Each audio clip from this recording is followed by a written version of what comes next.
국민의힘은 사흘 뒤 새로운 원내대표를 선출하는데요.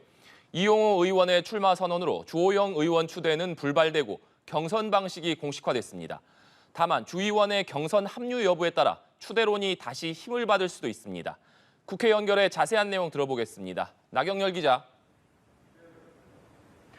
네, 국민의힘은 다음 주 월요일 정기국회를 이끌 새 원내대표를 선출합니다.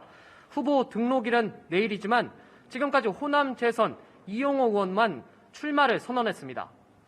경선 방식이 공식화됐지만 주호영 의원의 출마 여부에 따라 추대론이 다시 부상할 수 있다는 관측도 나옵니다. 당내에선 경선은 하지만 사실상 추대로 가자는 분위기도 읽히는데요. 권성동 원내대표도 여기에 힘을 싣고 있습니다. 현재 4선 김학용, 3선 박대출, 윤재옥, 이종배, 조혜진 의원이 출마를 고심하고 있습니다. 이들 중 다수는 주 의원의 추대론이 정리가 되면 출마하겠다는 뜻을 내비치기도 했는데요. 주 의원 결정에 따라 원내대표 선거 판세가 크게 요동칠 수 있습니다. 후보 등록을 하루 앞둔 오늘 주 의원이 출마 여부를 밝힐지 주목되고 있습니다. 민주당 지도부는 오늘 전북 지역을 찾았는데 민생과 소통 행보를 이어가고 있는 것으로 봐야겠죠. 네, 그렇습니다. 민주당 지도부 지난주 광주에 이어 이번 주는 전주에서 최고위원회 회의를 열었습니다. 민주당은 이곳에서 먼저 민생을 강조했는데요.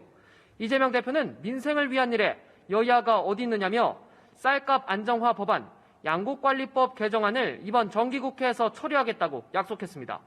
초과 생산된 쌀을 정부가 의무적으로 사들이게 하는 법을 통해 농민과 농촌을 보호하겠다는 겁니다. 이에 대해 국민의힘은 곧장 반발했습니다. 쌀값 안정을 위해 정부와 협의 중이었는데 민주당이 어제 상임위 소위에서 법안을 단독 처리했다는 겁니다. 그러면서 일방적인 법안 처리에 대해선 대통령에게 거부권 행사를 건의하겠다고 밝혔습니다. 이재명 대표는 윤석열 대통령이 후보 시절 시장 격리를 강조했던 만큼 거부권을 행사하지 않을 것으로 본다고 정부 여당을 압박했습니다. 야당은 또 대통령실을 향한 공세에도 나섰는데요.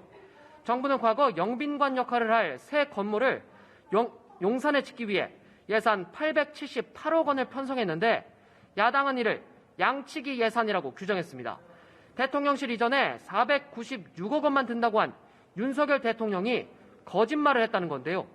민주당은 정부가 민생고로 힘든 서민 예산은 줄이고 대통령실 이전 비용은 아낌없이 쓰고 있다고 비판했습니다. 예산 심사 과정에서 관련 예산 전액을 삭감하고 대통령실 이전 국정조사에 협조할 것을 촉구했습니다. 그런가 하면 중국 리잔수 전국인민대표회의 상무위원장이 김진표 국회의장과 회담을 했는데 어떤 논의가 좀 오갔습니까? 네, 중국 내 서열 3위로 통하는 리잔수 중국 전국인민대표대회 상무위원장이 국회를 찾았습니다. 조금 전 김진표 국회의장과 함께 언론 발표에 나섰는데요. 김 의장과 리잔수 위원장은 한반도 평화와 북핵 문제 해결을 위한 한중 간 소통을 이어가기로 했습니다. 특히 김 의장은 평화로운 남북 관계로 나아가는 과정에 중국 측의 건설적인 역할을 기대한다고 강조했는데 이에 대해 리잔수 위원장은 한반도 평화체제 구축이 양국 이익에 부합한다는 인식을 같이 한다고 공감을 표했습니다. 김 의장은 한중일 3국 의장회의를 중국 측에 제안했고 리 위원장은 진지하게 검토하겠다고 밝혔습니다. 또 양국의 역사 문제가 정치, 외교적 사안으로 번지지 않도록 관리해 나가는 일에 노력하기로 뜻을 모았습니다. 김 의장은 공급망의 안정적 관리와 함께 2030년 부산 세계박람회 유치에 중국 측 지지를 요청하기도 했습니다. 지금까지 국회에서 전해드렸습니다.